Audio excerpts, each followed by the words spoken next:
Segundo Crônicas, tinha Ezequias 25 anos de idade, quando começou a reinar. Reinou 29 anos em Jerusalém. Sua mãe se chamava Abia e era filha de Zacarias. Fez ele o que era reto perante o Senhor, segundo tudo quanto fizera Davi seu pai.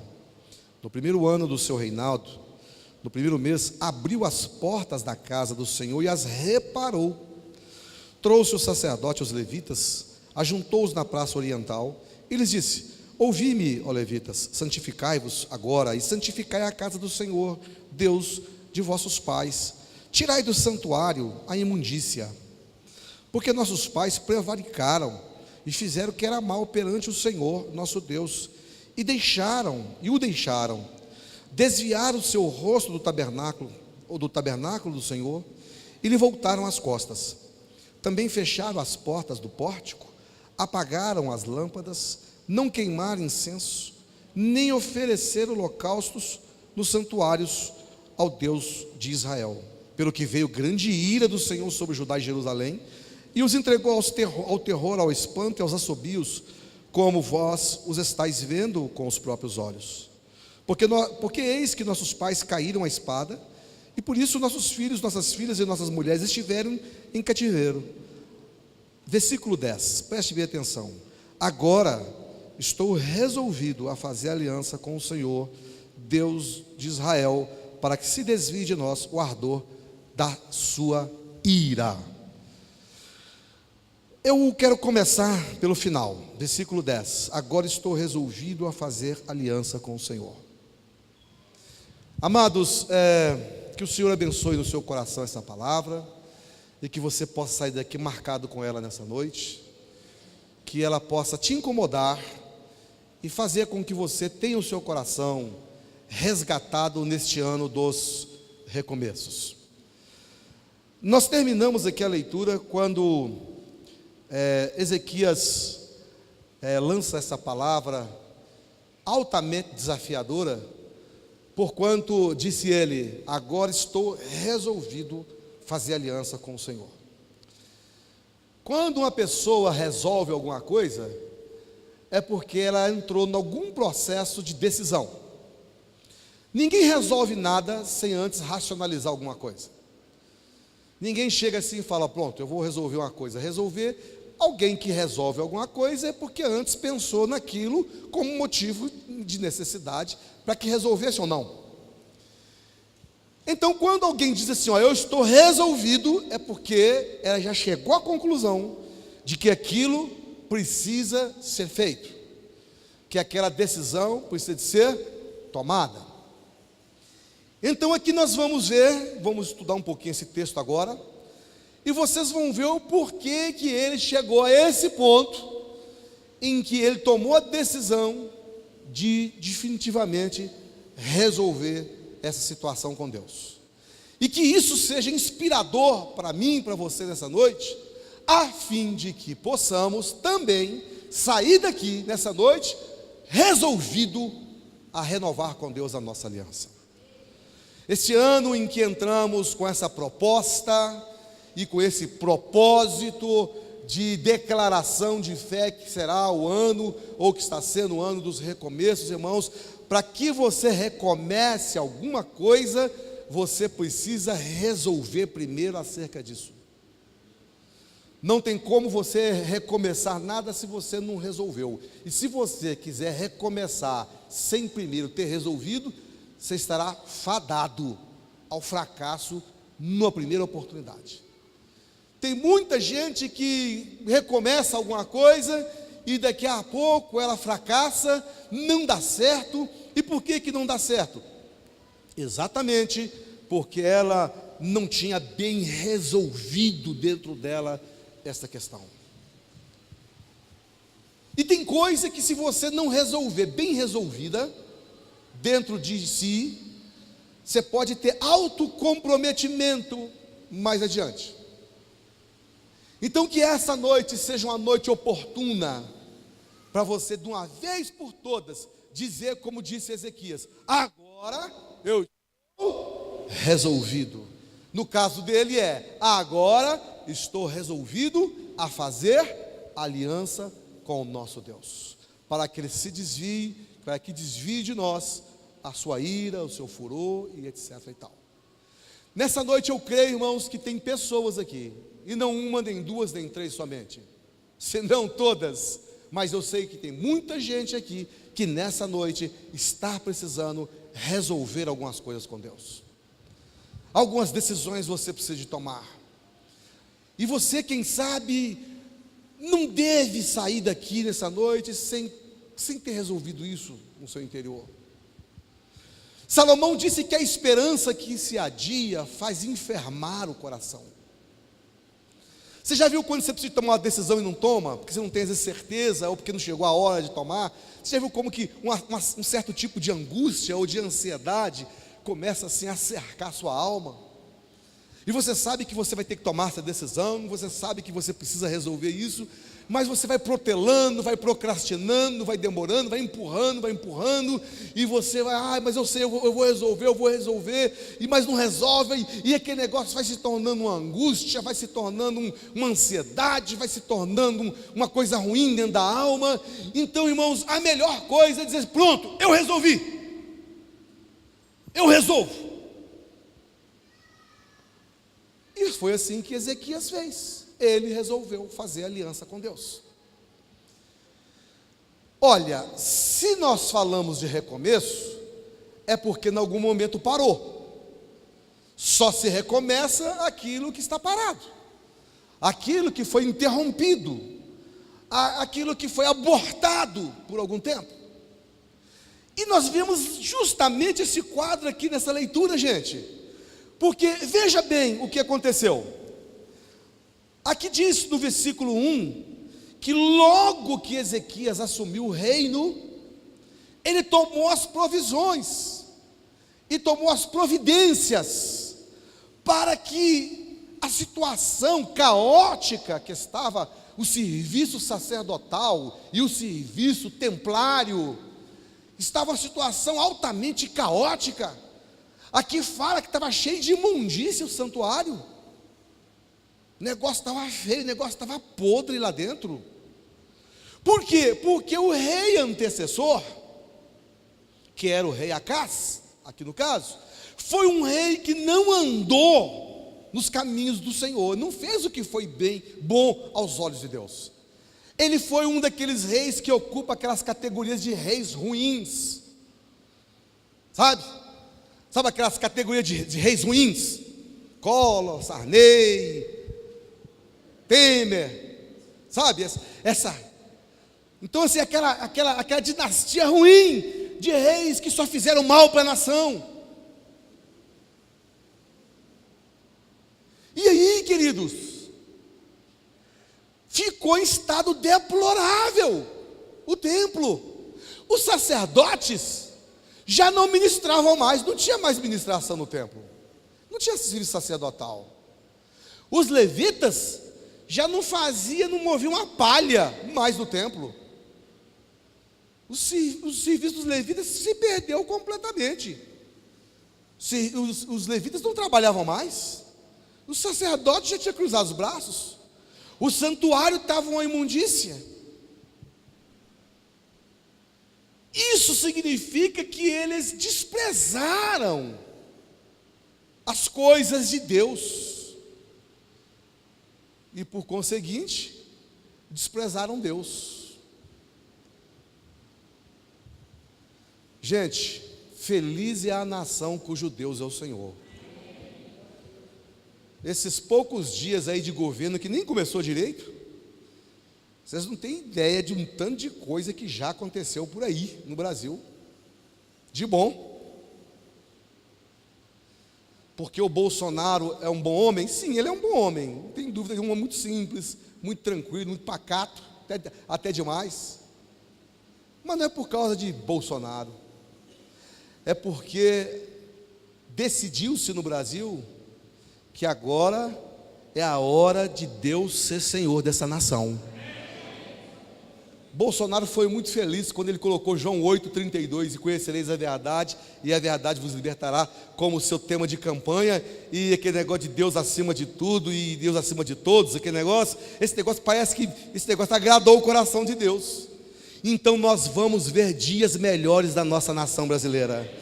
Não é por causa de Bolsonaro, não é por causa de Sérgio Moro, não é por causa de nenhum nome de homem, porque todos eles são pessoas boas, sérias, e são pessoas importantes e capazes, mas o que conserta uma nação não é a capacidade humana, o que conserta a nação é o trono firmado de Deus nela, e o trono de Deus foi firmado no Brasil.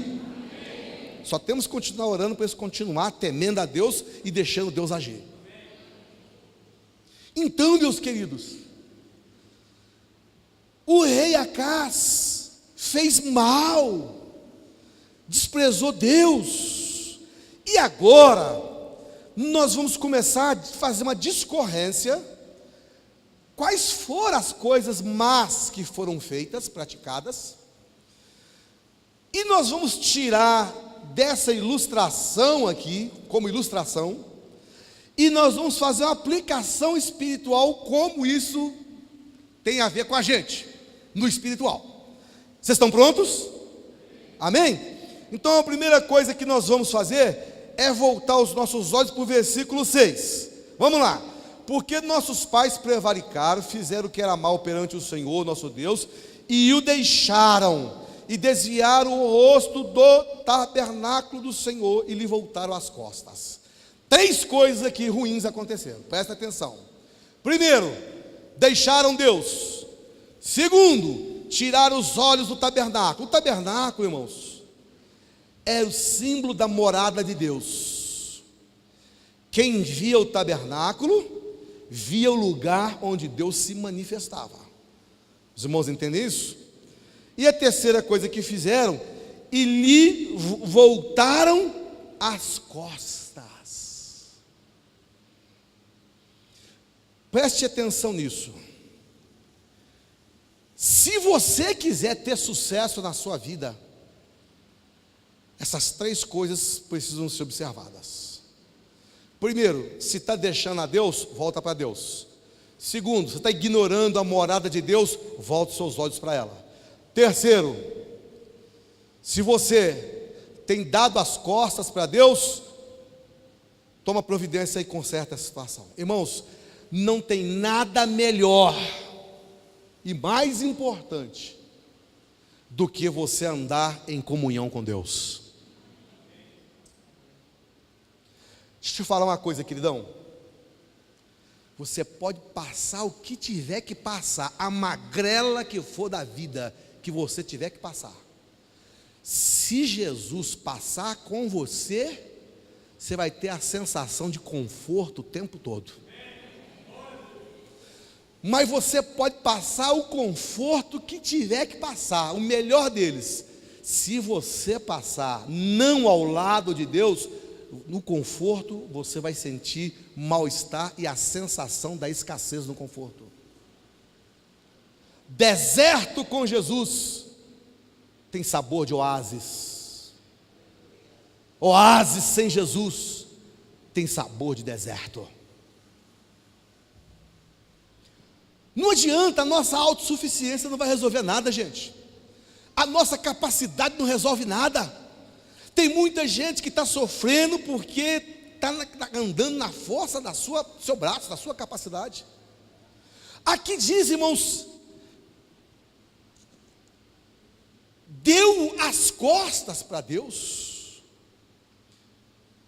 Irmãos, isso é uma situação de uma falta de educação, de um desrespeito, de uma falta de cordialidade, de uma falta de finesse, de uma falta até de compostura. Quando uma pessoa fala com você, você vira as costas para ela.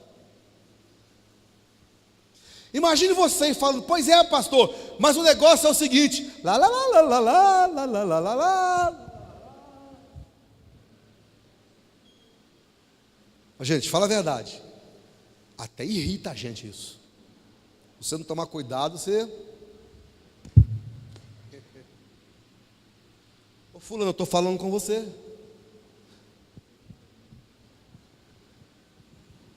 E daí? Irmãos, dá de ombros, dá costas. Ninguém gosta disso. Se algum dia você tiver essa experiência, você vai lembrar do que eu estou falando, você vai ficar irritado. Você está falando uma coisa séria com a pessoa, e a pessoa vira as costas para você. Ó, para você, sabe o que quer dizer? Não estou nem aí, ó, para você aqui, ó. Irmãos, isso irrita qualquer um. Agora, se eu e você que somos imperfeitos, não gostamos que alguém, em um momento sério, vira as costas para nós e nos despreza, você imagina Deus.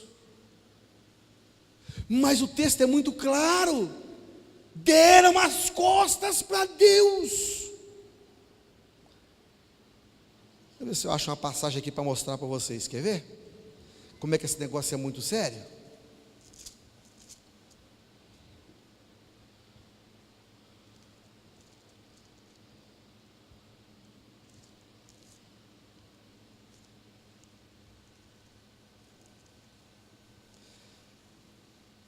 Não é bom dar as costas para ninguém não, viu gente? Não é bom não. Mas para Deus, muito menos. Diz assim o texto, segundo Crônicas 15, diz assim: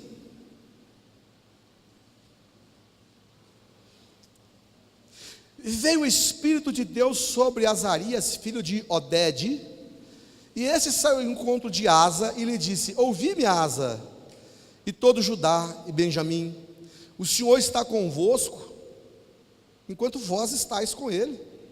Se o buscardes, ele se deixará achar, porém se o deixardes, ele vos deixará.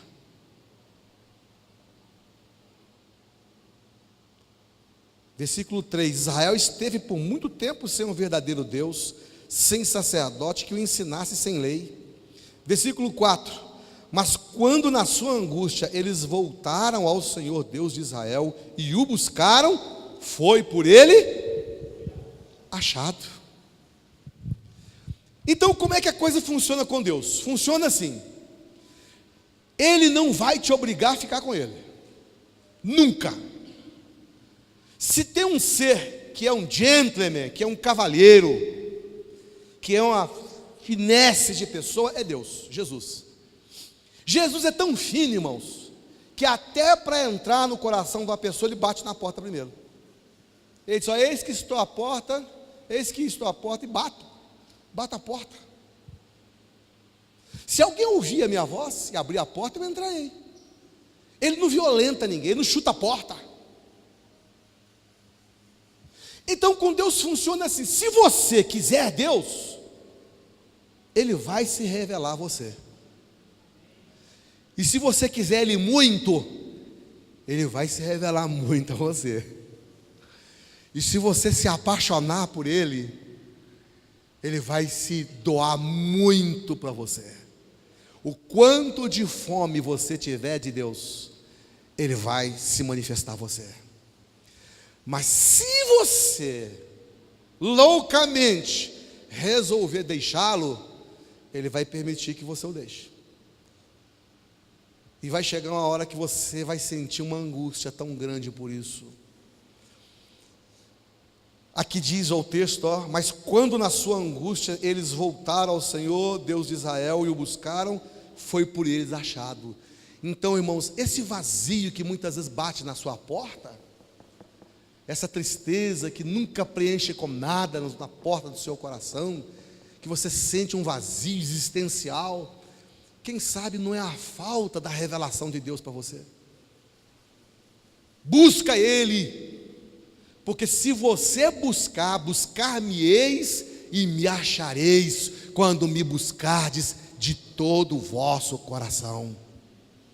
Um dia Jesus disse assim: pedi e dar-se-vos-á, batei, abrir-se-vos-á, buscai e achareis, porque o que pede recebe, o que busca encontra, o que bate se lhe abre. Aí no Evangelho de Lucas ele repete essa fala e fala assim: se vós que sois maus sabeis dar boas dádiva aos vossos filhos. Antes ele falou qual é o pai que, tendo um pão, o filho pedindo um pão, ele vai dar uma pedra. O filho pede um ovo, ele dá um escorpião. O filho pede um peixe, ele dá uma serpente. Se vós que sois maus sabeis dar boas dádivas aos vossos filhos, ele completa: quanto mais o vosso Pai vos dará o Espírito Santo. E eu vou dizer, se você crer e tiver fome, ele vai te dar o Espírito Santo. Ele vai encher você do Espírito Santo. O problema da igreja hoje, irmãos, é que ela tem os olhos voltados para as coisas de Deus, mas não tem os olhos voltados para Deus. A igreja precisa de voltar os olhos para Deus. Eu e você precisamos voltar os olhos para Deus. Nós temos muitos crentes no Brasil hoje, milhões de crentes, mas que não aprenderam a voltar os olhos para Deus. São crentes que voltam os olhos para as coisas de Deus, volta para as suas benesses, volta para as suas campanhas, volta para os seus interesses, volta para as suas correntes, volta para suas bênçãos, mas não volta para Deus. Deus não é uma coisa, irmãos, Deus é uma pessoa, e com uma pessoa se relaciona, e Deus quer nesta noite que você recomece da maneira certa. Como? Voltando os olhos para Deus.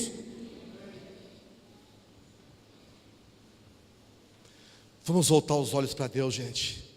O rei Acás criou uma circunstância que o povo voltou as costas para Deus.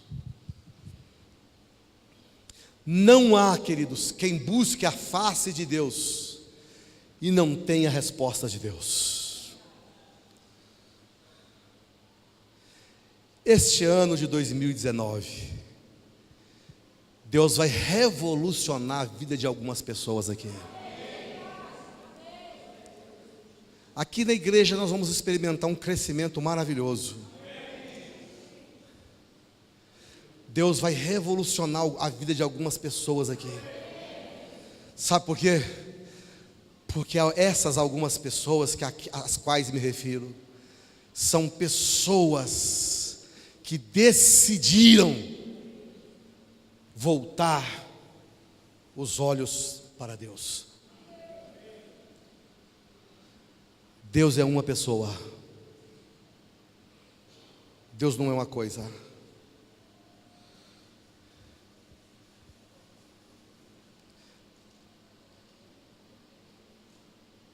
Hoje à noite, você precisa de tomar uma decisão.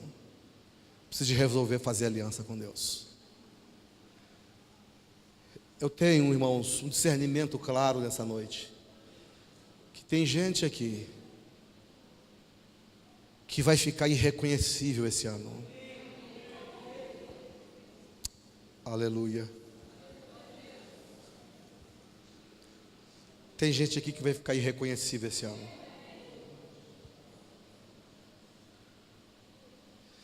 Tem gente aqui que está com o ministério enterrado. Você tinha um ministério muito lindo e você sabe que o Espírito Santo está falando com você. Agora, você tinha um ministério muito lindo, e você pegou ele como pega uma moeda, enrola num lenço e enterrou ele.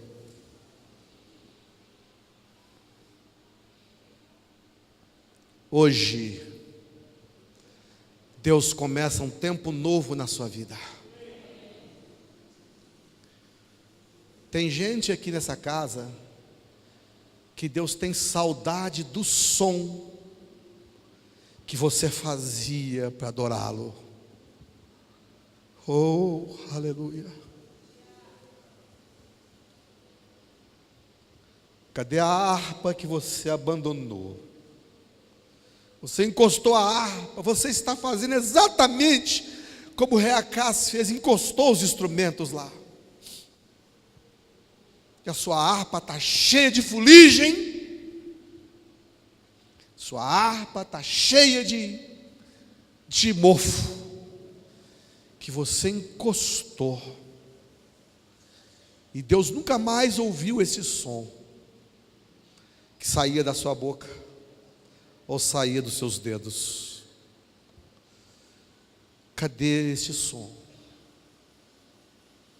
Está lá jogado na sua harpa, lá no meio do depósito de Acás, cheio de mofo, cheio de teia de aranha. Mas hoje começa um novo tempo na sua vida. Está na hora de você ir lá e buscar aquilo que você perdeu, que você deixou. E quando fala de harpa, não falamos só para quem é da música, seja qual é a área da atuação ministerial que você vislumbrou um dia exercer, mas desistiu. Volta hoje, olhar Deus de frente. Não dê mais as costas para Deus. Tem gente aqui que Deus está sempre falando de salvação para essa pessoa, para você entregar a sua vida a Jesus, e você nunca entrega. Você tem sempre um motivo para dizer: amanhã eu entrego. Sabe o que é isso? É dar as costas para Deus. Até quando você vai dar as costas para Deus? Mas hoje à noite é o dia do seu recomeço. Voltemos para o texto. E lá no texto, queridos, vem uma lista então de mais algumas coisas. A primeira delas, nós já falamos, é dar as costas para Deus. É preciso que volte para Deus. Agora, continuando a leitura, queridos, versículo 7, também fecharam as portas do pórtico. O rei Acás cuidou em fechar as portas do pórtico. E para isso eu queria que você abrisse a sua Bíblia no Salmo 100.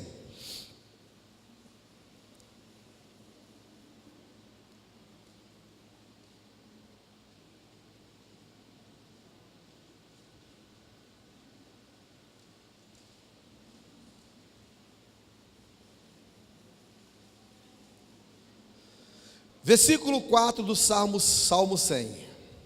Salmo de louvor, começa dizendo: celebrai com júbilo ao Senhor toda a terra. Daí vai caminhando a leitura, chega no versículo 4: entrai por suas portas com ações de graças, e nos seus átrios com hinos de louvor, rendei-lhe graça e bendizei-lhe o nome. Paremos aqui. A segunda coisa que eles cometeram de erro, o rei Acás cometeu, foi que ele fechou as portas. E agora, na leitura desse salmo, nós entendemos que as portas, irmãos, é a introdução da nossa relação com Deus. Nós entramos para relacionar com Deus pelas portas. Até a nossa salvação começa pela entrada de uma porta. Jesus em João 10 disse: eu sou a porta das ovelhas. Quem entrar por mim entrará, sairá e achará pastagens. E ele disse num outro momento: e quem não passar por mim é ladrão e salteador. Então as portas são o preâmbulo da nossa introdução em Deus. Começa a nossa relação em Deus pelas portas. E as portas têm um sentido aqui agora, irmãos, nos Salmos, da nossa expressão de gratidão. Com isso, nós queremos dizer que para você recomeçar bem esse ano, você precisa de resgatar o espírito de gratidão no seu coração. Muitas vezes nós queremos recomeçar, mas nos esquecemos de que se recomeça com o coração cheio de ternura e gratidão a Deus.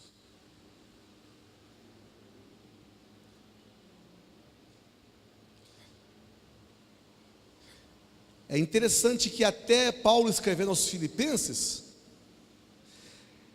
ele fala que nós devemos ser agradecidos. Em Colossenses ele fala 3,15, ele fala que nós devemos ser agradecidos. Em Filipenses ele fala com súplicas e ações de graças, capítulo 4. Então, queridos, quando nós vamos caminhando com Deus, nós vamos pelos embates da vida, sofrendo os desgastes, e nesses desgastes, às vezes não vamos percebendo, vamos ficando pessoas mais tristes, vamos ficando pessoas mais desmotivadas, e às vezes nós não damos conta de que a alegria do Senhor, aquela que a Bíblia fala que é a nossa força, já muitas vezes não é igual era antes. E aí passamos a nos conduzir como aqueles que vivem sem a expressão da alegria. Irmãos, a alegria do Senhor é a sua força.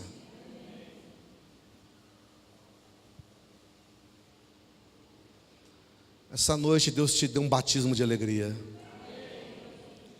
E eu gosto da alegria do Senhor, porque a alegria do Senhor independe da circunstância.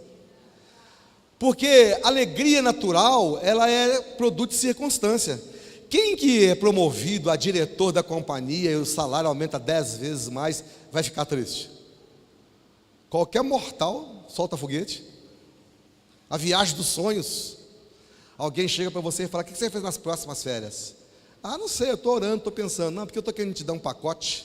É um pacote de uma viagenzinha para você fazer? É mesmo? Opa, obrigado. Para onde que eu vou? Guarapari? Não, aqui Guarapari, rapaz. Vou te mandar para a Europa. Você vai fazer um tour de 30 dias, você vai conhecer todos os países da Europa. Terminando na Grécia, na dieta do Mediterrâneo. É só 30 mil reais que eu comprei o pacote para você lá, para você ir. Vou te dar mais uns 10 mil para você gastar. Ah, você fica triste com a notícia dessa? Se você quiser me alegrar assim, pode me alegrar toda hora que eu aceito. Qualquer mortal se alegra com isso. Mas a alegria do Senhor não depende disso. Pelo contrário, as cartas epistolares, elas dão conta de que alegrai-vos quando passardes por motivos de tribulação, de provação, de sofrimento, disso e daquilo outro. Ou seja, a alegria de Deus, irmãos, é mais forte do que a provação da vida.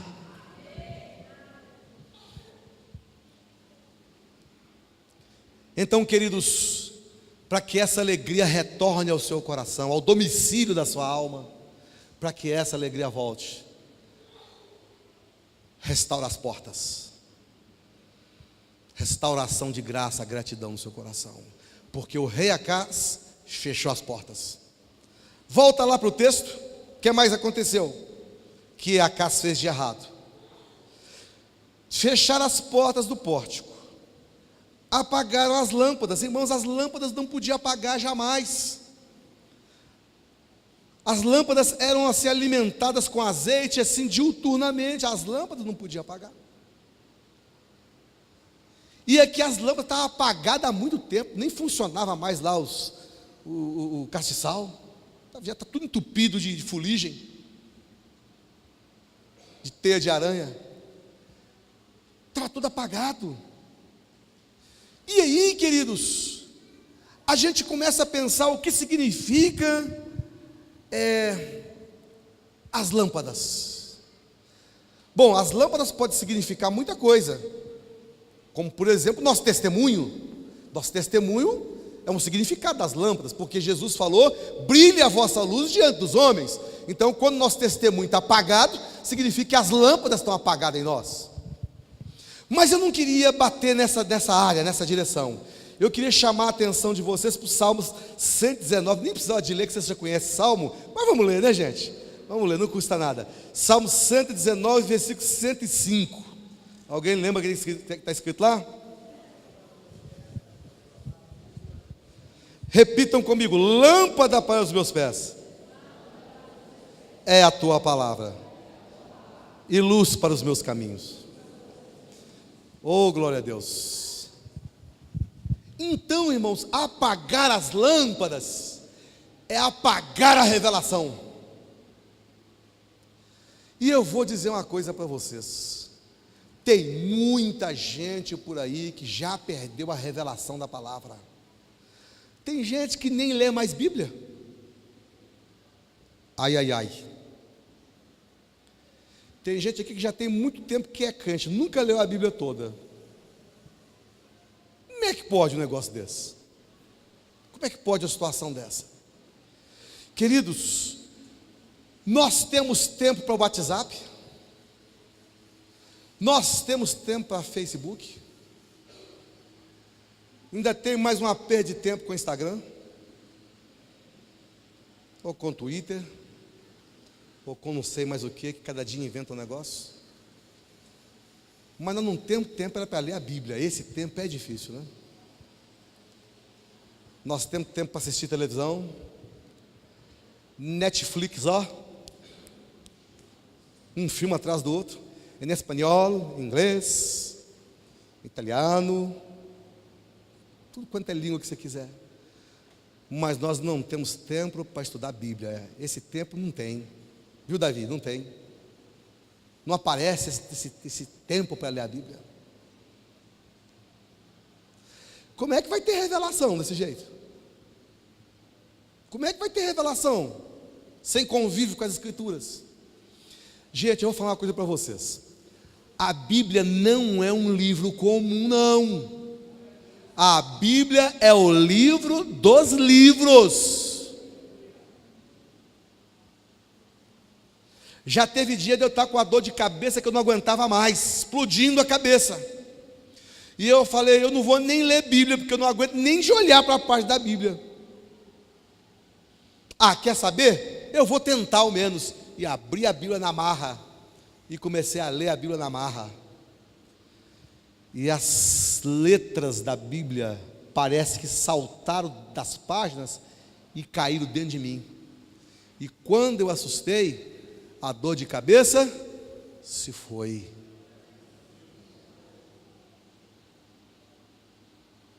Isso para outras coisas aconteceu na minha vida. E eu sei que eu sou o único aqui, não sou o único aqui que teve experiência, não. Quantas vezes, irmão, você está angustiado, lê a Bíblia, você fica alegre. Você está sem orientação, você lê a Bíblia, vem a resposta. Você está com medo, lê a Bíblia, o medo vai embora. Remédio para insônia: Lexotan, diazepam, aldol, não. Remédio para insônia, Biblol.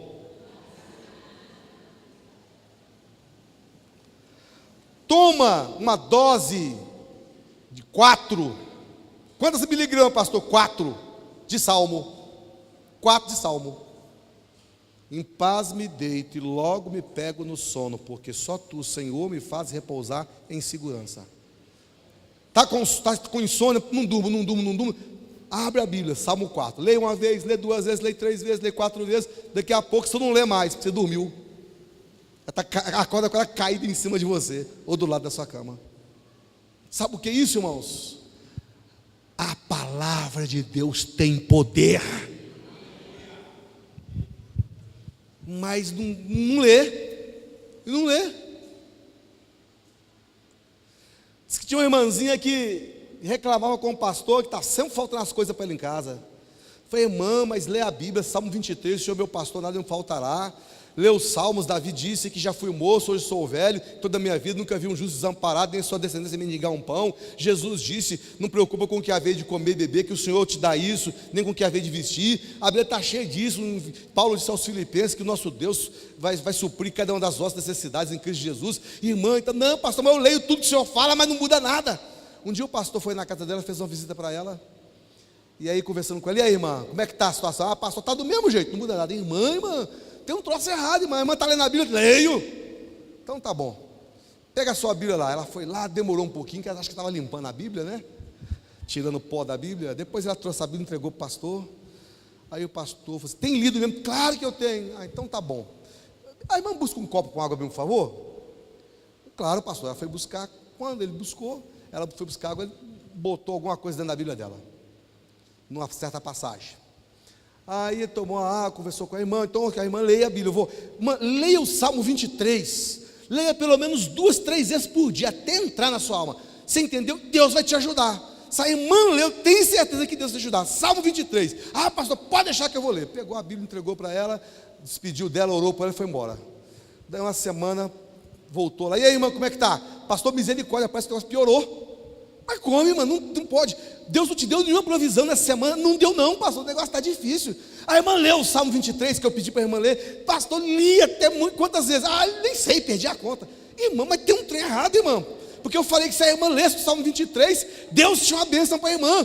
Pois é, pastor, mas eu orei, eu li, mas não tinha nada. Misericórdia. Sua Bíblia está aí, irmã? Tá, traz ela lá para mim. Aí demorou de novo, deu mais uma limpeza nela e trouxe lá para o pastor. A irmã leu mesmo, li, e Deus não providenciou nada. Não, pastor, tem um negócio errado, irmã. O 23, pastor, 23, depois dos 22 anos, 24, 23. Eu li. Abriu a Bíblia, tinha um envelope lá com um cheque. Falei, irmã, quando abriu a Bíblia, não viu isso aqui não? Eu deixei para a irmã semana passada. Só se Jesus pôs aí agora, né? Porque só se Jesus pôs aqui agora. Porque eu não tinha visto. É assim, irmãos, as pessoas não leem Bíblia. As pessoas não leem. E quer ser abençoado, e quer ter um bom recomeço. Irmãos, a palavra de Deus é Deus falando com você. Que esse ano você seja assim, tomado com a glória de Deus, advinda da palavra. Que a palavra te encha. Na hora da tentação, que vai vencer a tentação, não é? Ai, pastor William, ora por mim. Não é isso que vence a tentação, não. O que bota o demônio para correr é a Bíblia. O demônio apareceu para Jesus. Ele teve a petulância de apresentar Jesus com propostas indecorosas com Jesus. Como Jesus venceu com ele? Com a palavra. Está escrito, Satanás, está escrito, está escrito. É assim que você vai vencer as suas lutas e as suas tentações. Então, voltar os olhos para Deus, abrir as portas dos pórticos e acender a lâmpada. Como é que você acende a lâmpada? Voltando para a fonte da revelação da palavra. Você lê e o Espírito Santo te revela. O que mais aconteceu ali, queridos? Não queimaram incenso. Diga, não queimaram incenso. Hoje soa estranho quando a gente fala assim, na igreja, né? A igreja cristã, a gente fala queimar incenso, é estranho. Mas essa era uma prática veterotestamentária. Ou seja, no Antigo Testamento se praticava isso, né? Era a prática da queimada do incenso. Então o incenso aromático era queimado no santuário de Deus. Só que Acás já tinha acabado com a queimada do incenso há muito tempo. Não tinha mais aquele cheiro do incenso aromático no santuário antigo. Não tinha mais, porque Acás havia irresponsavelmente acabado com a queimada do incenso. E eu queria que você abrisse a sua Bíblia comigo em Apocalipse, para a gente ver o que tem a ver com a gente isso aí. O que diz respeito a nós, a queimada do incenso. Em Apocalipse capítulo 8,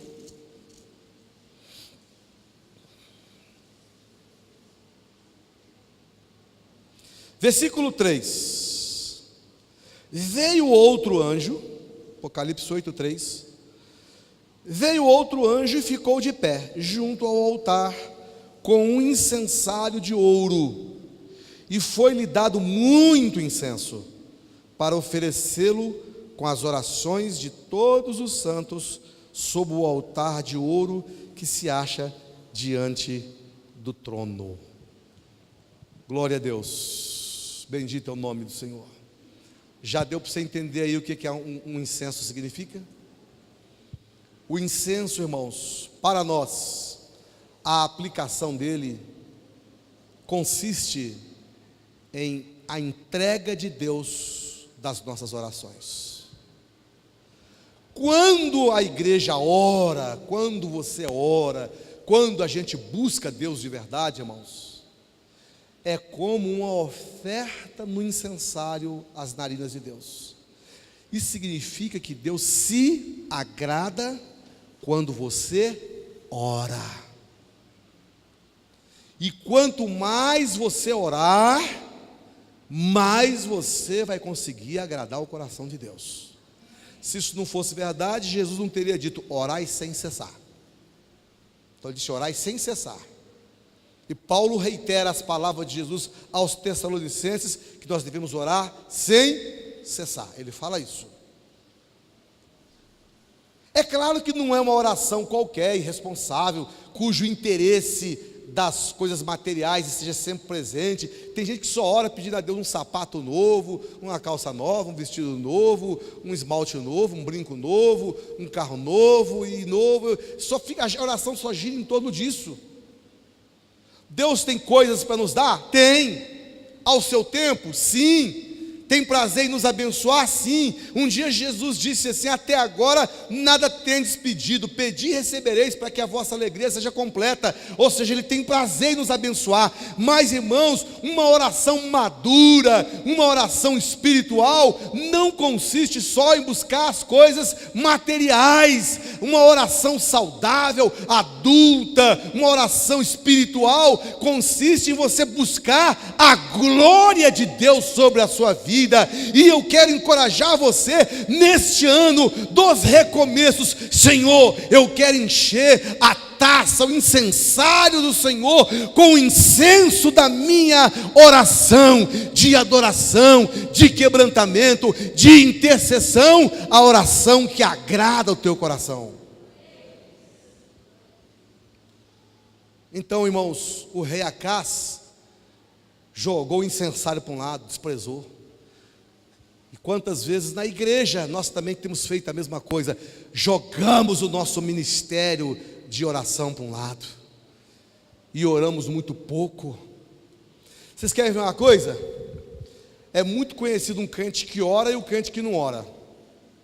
Tem vários sinais. Um deles, um crente que não ora, ele é sempre mais nervoso, agitado. Eu, quando começo a ficar um pouquinho agitado, sabe o que eu falo para mim? Eu falo: Willer, você está orando um pouco. Eu falo para ele: Willer, você está orando um pouco. Eu percebi que eu estou ficando meio agitado, meio tenso. Eu falo: Willer, eu falo para mim: Willer, você está orando um pouco. Porque o crente que ora, irmãos, ele é estável. Ele não fica dando bravata por aí, ele não perde o controle.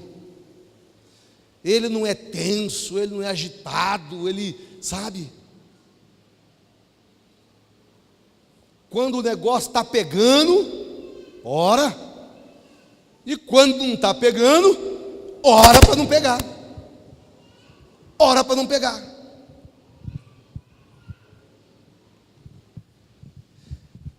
O crente que ora, irmãos, ele é mais sorridente.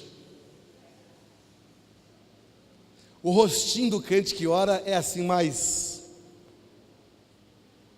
alegre. O crente que ora, ele é alegre. O crente que não ora é sisudo. Ele é sisudo, ele é tenso.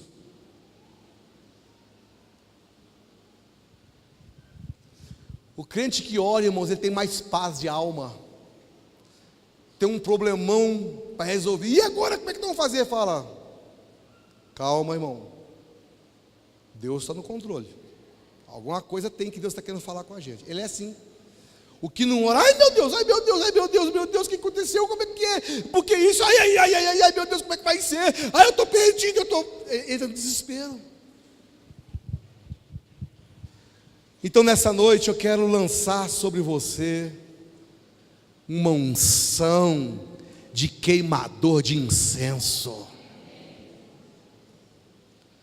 Você vai sair daqui nessa noite e vai queimar incenso. Não é passar na casa de incenso, no mercadinho, fala: tem aquele incenso ali, não? 7 chaves, tem um incenso 7 chaves. Não é isso não. O incenso é a oração dos santos. O incenso O incenso você queima no joelho. Gente, Deus tem prazer em responder a oração daqueles que com humildade o buscam. Vamos para a última coisa aqui para nós terminarmos. Nem ofereceram holocaustos no santuário do Deus de Israel. Olha, deram as costas para Deus, fecharam as portas, apagaram as lâmpadas, não queimaram incenso e, por fim, não ofereceram holocaustos.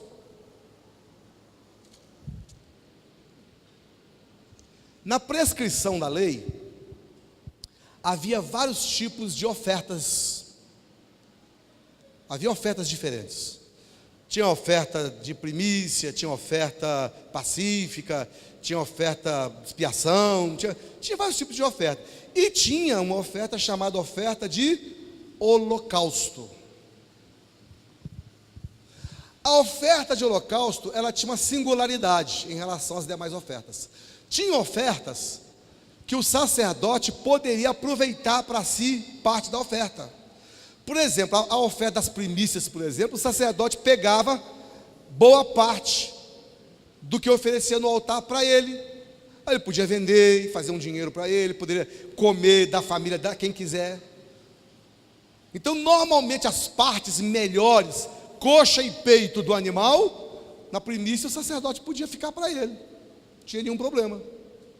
Era oferta para ele. E tinha então algumas ofertas, o sacerdote tinha direito de ficar com ela. Era sustento do próprio sacerdote. A oferta de holocausto, o sacerdote não podia pegar uma unha. Porque o nome holocausto significa exatamente todo queimado. Holocausto quer dizer todo queimado. Ou seja, não podia sobrar nada para ninguém. É tudo para Deus. O holocausto é todo queimado. Por isso que na Segunda Guerra, quando os nazistas pegaram judeus e os mataram, foi fazendo menção disso. Lembra que fala no tempo lá que os nazistas praticavam o holocausto? Eles pegavam o judeu, pegaram a própria palavra do judeu de holocausto para dizer: vocês não gostam de fazer holocausto lá? Vamos fazer um holocausto de vocês aqui. Pegavam os judeus, colocavam numa câmara de gás e matavam os judeus ali. Ou seja, queimavam os judeus todos. Então essa é a ideia lá do nazismo, do holocausto. Então vamos lá, a singularidade da oferta, para eu terminar aqui, gente, a oferta era toda 100% para Deus, ou seja, entrega total. Vocês entendem isso? Quando Acaz impediu o holocausto de ser praticado, ele impediu de que tudo que pertencia a Deus fosse sonegado. E a fala para você, para mim nessa noite onde se aplica? Se aplica no seguinte aspecto: nós, se quisermos recomeçarmos direitinho, precisamos tomar a decisão de entregar tudo a Deus. Paulo escreveu nos Romanos capítulo 12, ele disse que nós devemos, por uma renovação da nossa mente, receber uma transformação. Mas, antes fazer o quê? Rogo-vos, pois, irmãos, pelas misericórdias de Deus, que apresentei os vossos corpos por sacrifício vivo, santo e agradável a Deus, que é o vosso culto racional. Queridos, para que nós concluamos bem aqui agora, preste bem atenção nisso, nós precisamos fazer uma decisão de entregar nossas vidas totalmente a Deus. Se você quer recomeçar para valer esse ano, recomeça resgatando o altar de sacrifício na sua vida, do holocausto. Não segura nada para você. Entregue tudo a Deus. Jesus falou isso. Quem quiser salvar a sua vida, perdê-la. Mas quem quiser perdê-la, achá-la. Ou a gente entrega tudo, irmãos, ou não tem nada feito, não tem negócio feito. Entrega tudo. Um mancebo chegou para Jesus, um jovem chegou para Jesus e disse: Senhor, o que eu devo fazer para herdar a vida eterna? Jesus falou com ele assim: você conhece os mandamentos, meu filho? Ele disse: Quais? Aqueles 10 lá: não matarás, não adorarás o Senhor teu Deus sobre todas as coisas, não adulterarás, não isso, não aquilo, aquilo outro. E Jesus falou assim, desde a minha infância eu os pratico. Ótimo. Então só uma coisa te falta: pega a sua propriedade, venda, distribua aos pobres, depois você está apto para me seguir. A Bíblia diz que aquele rapaz, decepcionado, triste, saiu e foi embora. Por quê? Porque era detentor de grandes riquezas. Uma pessoa, para seguir a Jesus, não precisa de vender as suas coisas para dar o dinheiro na igreja, não precisa disso não. Ali Jesus estava testando e mostrando para ele que ele realmente não tinha a disposição que esboçava ter. Eu quero te seguir, Jesus, quer? Está pronto? Tô. Então a questão é essa. Aí ele amarelou. Gente, se nós quisermos andar com Jesus para valer, no nome de Jesus, vamos restaurar o altar do sacrifício, do holocausto. Vamos trazer de volta o holocausto. Vamos lembrar aqui o que nós falamos essa noite. Primeira coisa, voltar para Deus, deixar de dar as costas para Deus. Ele tem que ser o mais importante. Depois, restaurar a porta do pórtico. Vamos restaurar nossa gratidão com Deus. Depois, vamos reacender as lâmpadas. Vamos ter de volta a revelação de Deus no nosso espírito. E depois, queimar incenso. Vamos ter uma vida de oração. E por fim, vamos restaurar o altar do holocausto. Ou seja, vamos entregar tudo a Deus. Depois que você consegue fazer todas essas coisas, junta todas as coisas, qual não vai ser o resultado? Versículo 10. O que foi que Ezequias falou? Agora estou resolvido fazer aliança com Deus. Há alguém nessa noite aqui que já resolveu isso aqui junto comigo? Além de mim, tem mais alguém nessa noite aqui que já resolveu isso aí com Deus? Você resolveu recomeçar de verdade? Então vai ficando em pé. Oh, bendito é o nome do Senhor.